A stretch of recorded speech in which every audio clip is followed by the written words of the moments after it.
Today we curated, React and Money highlighted Wired's video. Shark Tank's Mark Cuban answers business questions from Twitter tech support.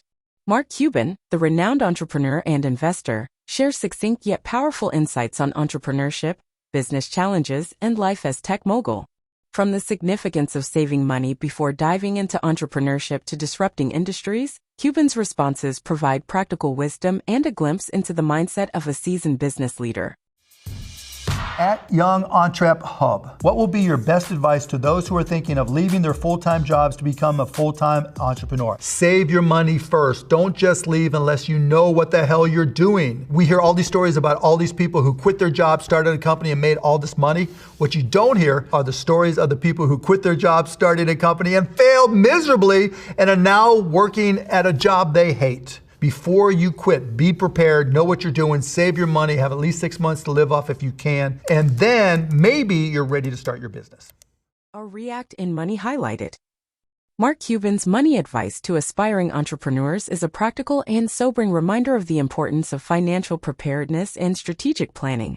He wisely emphasizes the need to save money before making the leap into full-time entrepreneurship, cautioning against the allure of success stories without acknowledging the potential for failure. Cuban's advice to be well-prepared, understand the challenges, and have a financial buffer of at least 6 months is a valuable guide for those considering the entrepreneurial journey. It reflects a realistic perspective on the risks involved and underscores the significance of careful preparation before venturing into the world of entrepreneurship. At Alan Bramley, question, do billionaires create jobs? The answer is no. Entrepreneurs create jobs. I'm an entrepreneur and I do my best to create jobs. But the reality is, in order to become a billionaire, the one thing you have to have is luck. Any billionaire who tells you they could just do it again? No. You have to be lucky. Maybe you have a rich parent. Question I get asked a lot is, should billionaires pay more in taxes? Fuck yeah, we should pay more in taxes. I would not be in this position without this country, because nothing happens that's great, whether it's healthcare, teachers, roads, you name it, without people paying their taxes. It may be painful when you write that big check, but just think about how you got there. One of the most patriotic things that you can do when you're wealthy is pay your motherfucking taxes. Mark Cuban's response to whether billionaires create jobs is a candid acknowledgement that entrepreneurs, not necessarily billionaires, are the primary job creators. He attributes billionaire status to a degree of luck and highlights the role of external factors, such as having wealthy parents. His strong stance on billionaires paying more in taxes reflects a sense of responsibility and gratitude toward the country that has contributed to their success. Cuban's use of explicit language emphasizes the urgency and conviction behind his belief in the importance of contributing to the greater good through taxation, viewing it as a patriotic duty for the wealthy. Overall, his response provides insight into his perspective on wealth, entrepreneurship, and social responsibility.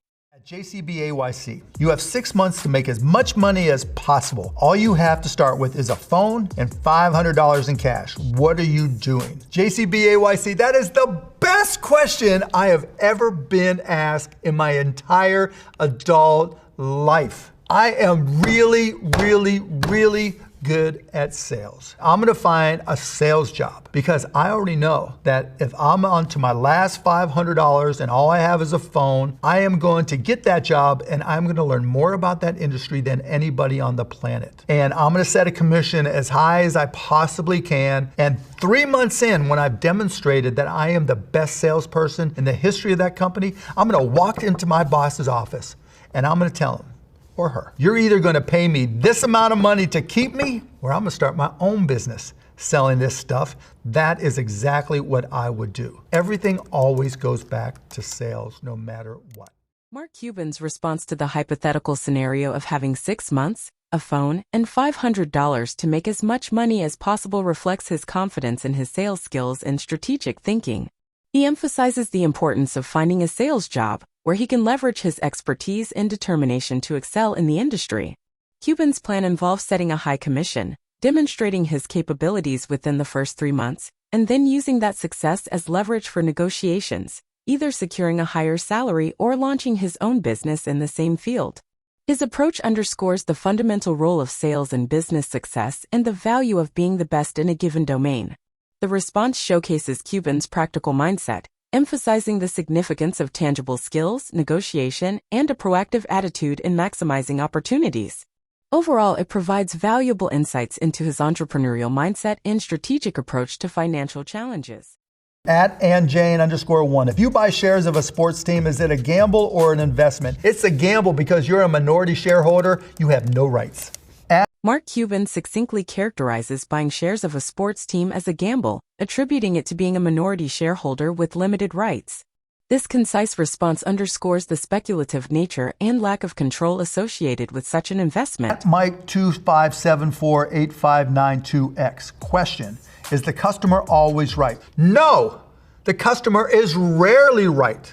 That doesn't mean you don't have to keep them happy. Do customers make choices? Of course they make choices. We're all customers. We know how we choose what we buy and what we don't buy. But the reality is you don't spend a minute of your day wondering what the next product should be at 7-Eleven, do you? The customer is not the one who comes up with the ideas. It's the entrepreneur that comes up with the ideas. Mark Cuban's perspective challenges the conventional wisdom surrounding the phrase, "the customer is always right." By boldly stating no, the customer is rarely right, he offers a provocative and contrarian viewpoint that prompts a re-evaluation of the customer-centric approach. Cuban's assertion doesn't dismiss the importance of customer satisfaction. He emphasizes the necessity of keeping customers happy despite their potential lack of accuracy in determining what they want. This nuanced perspective recognizes the role of customers in making choices and acknowledges that, as consumers, we all engage in decision-making processes. The entrepreneur and investor further delves into the dynamics of product development and market innovation. Cuban suggests that while customers play a crucial role in choosing between existing options, they may not actively contribute to the generation of groundbreaking ideas. In a playful reference to a convenience store, he highlights the entrepreneur as the driving force behind product ideation, challenging the idea that customers dictate every aspect of innovation. In summary, Mark Cuban's response encourages a balanced approach, recognizing customer choices while asserting the entrepreneur's pivotal role in ideation and innovation. It sparks a thought-provoking dialogue about the true dynamics between customers and entrepreneurs in the business landscape. Ed James wants to know, what are some great businesses that people don't realize? I'm going to tell you a couple easy off the top of my head that if I wanted to start a company, I would seriously look at this. Number one, Alexa. Alexa has so many capabilities and so many people have them, but they have no idea how to use any of the programming or scripting capabilities of Alexa. You can go and start a business where you could go to your neighbors, to car dealerships, to businesses, and show them for $50 an hour or more how to use their Alexa in their homes to save energy, to save time in their businesses. And two, that leads to the same thing happening with large language models like ChatGPT. There's new features coming out in ChatGPT and its competitors every single month. So if you just get involved and stay ahead, you're going to be the person in demand selling your services on how to prompt ChatGPT to help a business or even to tutor kids on how to best use it for school. Mark Cuban suggests two potential business opportunities that are often overlooked. Firstly, he sees a market in teaching people how to maximize the capabilities of devices like Alexa, offering services to optimize energy saving and efficiency. Secondly, he emphasizes staying ahead of evolving technologies like ChatGPT and providing services to businesses or individuals, particularly in the education sector, to make the most of these advancements. Cuban's advice underscores the value of tapping into existing technologies for untapped business potential. 312. Why do most businesses fail?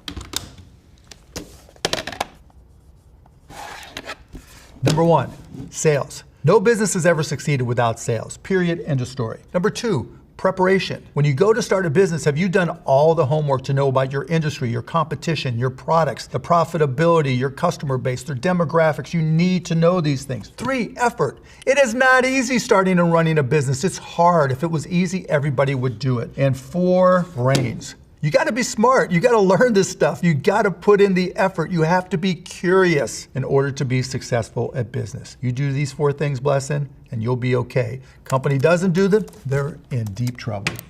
Mark Cuban identifies four key reasons why most businesses fail. Sales. Success hinges on generating sales. Without them, no business can thrive. Preparation.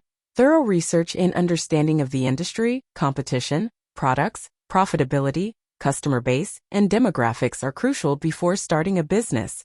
Effort. Starting and running a business is challenging and requires significant effort. Success isn't easy, and not everyone can endure the hardships. Brains, intelligence, continuous learning, and curiosity are essential for business success. Staying informed and adapting to changes are vital components. Cuban emphasizes that adhering to these principles increases the likelihood of success, while neglecting them can lead to significant challenges for a company. Tamara Shahan, what's something you wish your younger self knew before starting a business? I wish I would have known to respect the people around me and to be nice to the people around me that worked for me more. Because it's stressful starting a business, and I think too often I took that stress out on the people around me, and that was a mistake. Mark Cuban expresses a valuable lesson he wishes his younger self knew before starting a business. I wish I would have known to respect the people around me and to be nice to the people that work for me more. Because it's stressful starting a business. And I think too often I took that stress out on the people around me. And that was a mistake. At Ernest Ernst 4, name, image, likeness. You get paid for that? Dear God, what is wrong with the NCAA? Ernest, you just busted your ass for the first 17, 18 years of your life to be great at something. You get recruited by a school and somebody there wants to pay you for your name, image, and likeness. Now, if that same kid was a violinist and they wanted to pay them to do an ad for violins, you'd be like, yeah. When an athlete makes it to the top at their level and an advertiser or sponsor wants to pay them, yeah, let them earn the rewards of their efforts, Ernest. NIL, hell yeah. Mark Cuban passionately supports athletes getting paid for their name, image, and likeness, NIL, emphasizing that athletes should be able to earn rewards for their efforts, just like professionals in other fields. At Becoming a Mirror, who is the best shark on Shark Tank and why is it Mark Cuban? I'm the best shark on Shark Tank because I've been there. I've been broke, I've been fired, started a business with nothing, built a business into something. So when you're on that carpet pitching to us, not only am I thinking to myself, will I invest? But I'm also trying to come up with a way that I can help that entrepreneur because I know the challenge, the pain, the anxiety of running a business. And if I can make your life a little bit easier with a good idea, that's what I'm going to do.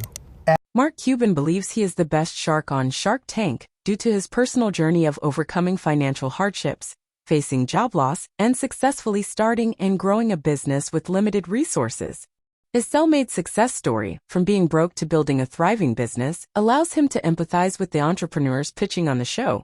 When evaluating potential investments, Cuban not only considers the financial aspects but also draws from his own experiences to understand the emotional and strategic challenges of entrepreneurship.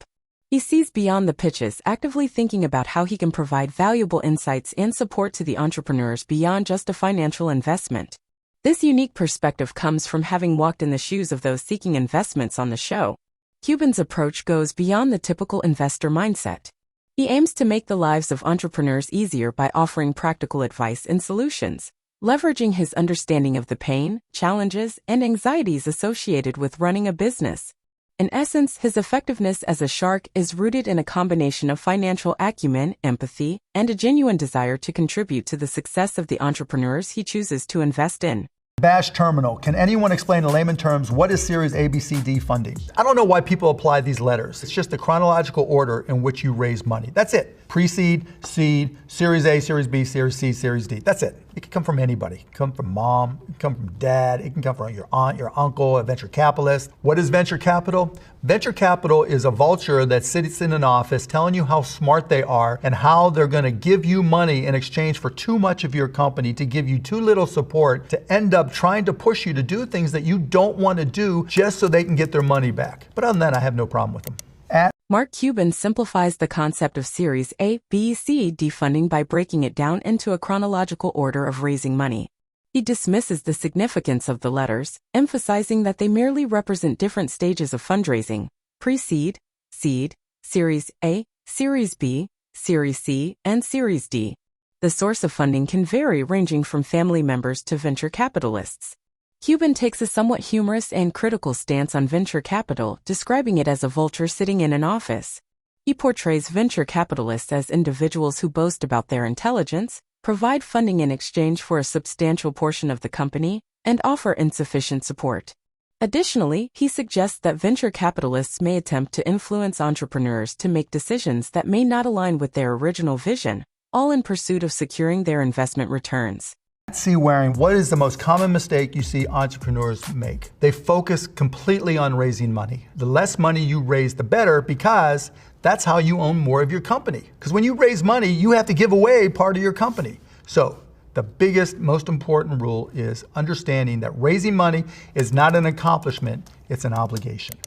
Mark Cuban points out a common mistake entrepreneurs make, emphasizing that they often focus too much on raising money. He provides a key insight, stating that the less money an entrepreneur raises, the better, as it allows them to retain more ownership of their company.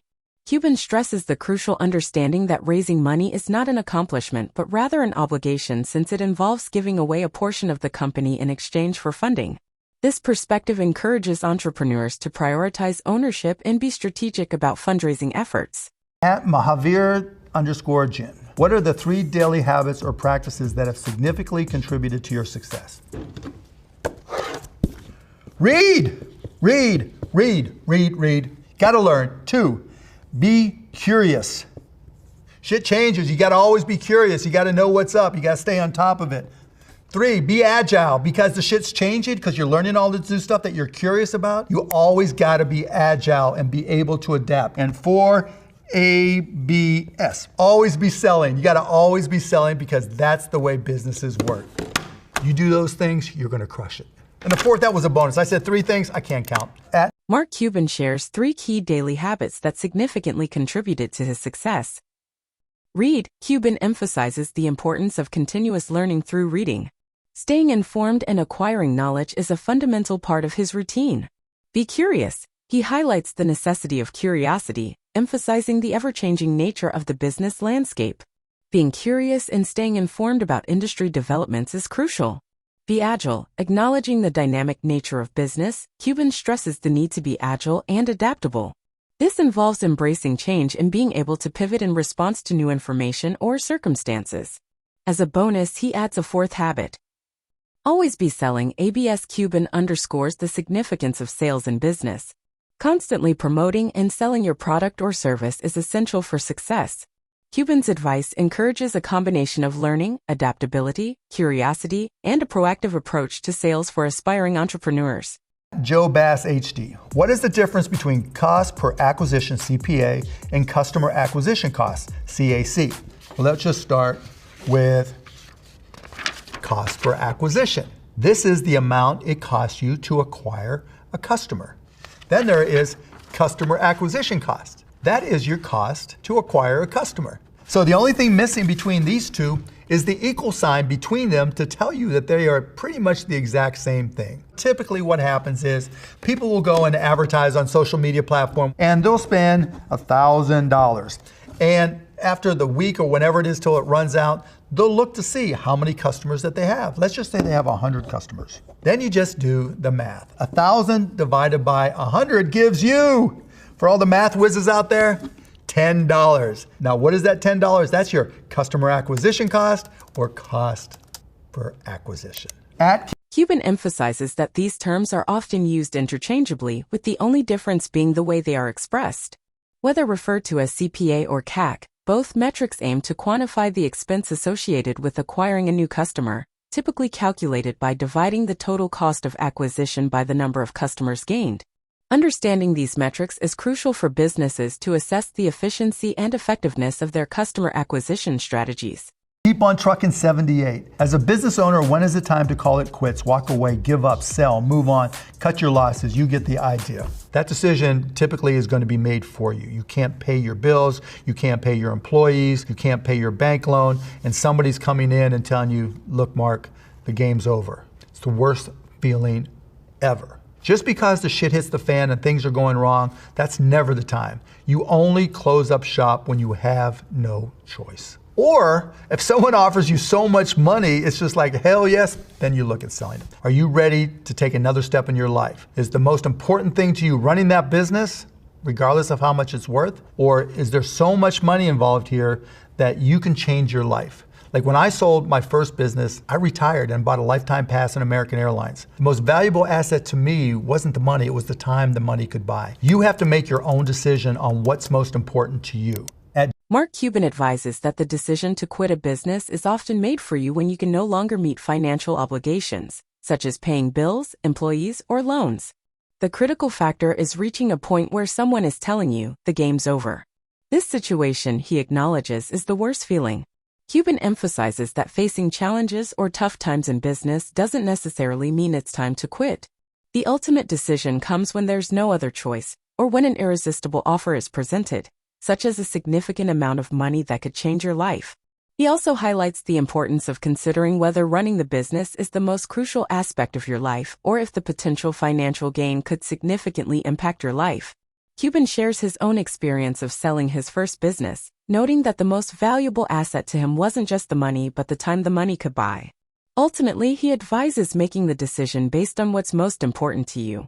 GI 167-28893. Did you ever want to give up? What did you do to get out of the funk? I remember when I started my first business, I had no sales, and I remember being terrified. I mean, the anxiety was through the roof, but I just reminded myself why I started and reminded myself that I made a shitty ass employee. I was never going to be good at working for somebody else. I was a lousy employee because I was a know-it-all, right? I was an entrepreneur at heart, and I always thought I had a better idea. I worked for a bank. I called up an executive VP, said, we want to have a happy hour where you talk about what it's like to work at the bank. I thought that was a really cool idea, and I was taking initiative. My boss brought me into his office. Who the hell do you think you are? Who gave you permission to do this? You just started here. What the fuck? I had a tear coming from, I'd never felt anything like that before. And I just knew then that I was not destined to be an employee. Mark Cuban recalls a moment from the early days of his first business when he faced immense anxiety due to a lack of sales. Despite the challenges, he resisted the idea of giving up by reminding himself of why he started in the first place. Cuban recognized that he was not suited for traditional employment, as he described himself as a lousy employee with a tendency to be a know-it-all. He shared an incident from his past employment where, as a new hire at a bank, he took the initiative to organize a happy hour event. However, his boss reprimanded him for not seeking permission and questioned his audacity. This experience was a turning point for Cuban, making him realize that he was meant to be an entrepreneur rather than an employee. In essence, Cuban's ability to overcome moments of doubt and funk stemmed from his self-awareness and a firm belief in his entrepreneurial spirit. At Obi Raul Kenobi. Why the fuck is medicine so expensive in America? This is bull. Yes, it is, Obi Raul Kenobi. And what I've learned in disrupting industries, when an industry's been doing it the same way for decades, that's one green flag for me to get in. When that same industry does everything possible to complicate the business so no one else can get in, that's a second green flag for me to get involved. Third, when it's so complicated, but when you look at it, it's like, this is a simple business. You know what the prescription drug business really is? Somebody makes the drugs, somebody buys the drugs, someone prescribes the drugs, someone sells the drugs. That is it. That's the whole prescription drug industry. And so when I saw that, I'm like, this shit's gonna be easy. Not cheap, but easy to do. And so we started costplusdrugs.com in January of 2022. When there's an industry that's doing it the same way forever, making things more complicated, and everybody hates them, that is the best place to start a business. So you too can dunk on whoever you. Mark Cuban expresses frustration with the exorbitant cost of medicine in America and shares insights into his approach to disrupting industries. He acknowledges the complexity of the prescription drug business but points out that, at its core, it involves drug manufacturing, purchasing, prescribing, and selling. Cuban identifies the industry's resistance to change and its complicated nature as opportunities for disruption. In response to these challenges, Cuban reveals his involvement in costplusdrugs.com, a venture initiated in January 2022. He sees industries that have been operating in the same way for decades, complicating their processes and facing public dissatisfaction as prime candidates for innovation. For Cuban, these conditions create fertile ground for starting a business that can provide better solutions and challenge the status quo. Here is our summary. Mark Cuban's candid and pragmatic advice serves as a guiding light for aspiring entrepreneurs and individuals navigating the complex world of business. His emphasis on preparation, resilience, and continuous learning echoes through each response, offering valuable takeaways for anyone looking to make their mark in the entrepreneurial landscape. As Cuban shares his experiences and perspectives on various topics, it becomes evident that his success is not just about wealth but also about adapting, learning, and, above all, embracing the challenges that come with entrepreneurship. Whether it's financial advice, reflections on mistakes, or thoughts on disrupting industries, Cuban's words encapsulate the essence of a business leader who has walked the talk. If you enjoy what you learn, please like and subscribe to Money Highlighted for more like this, or thanks.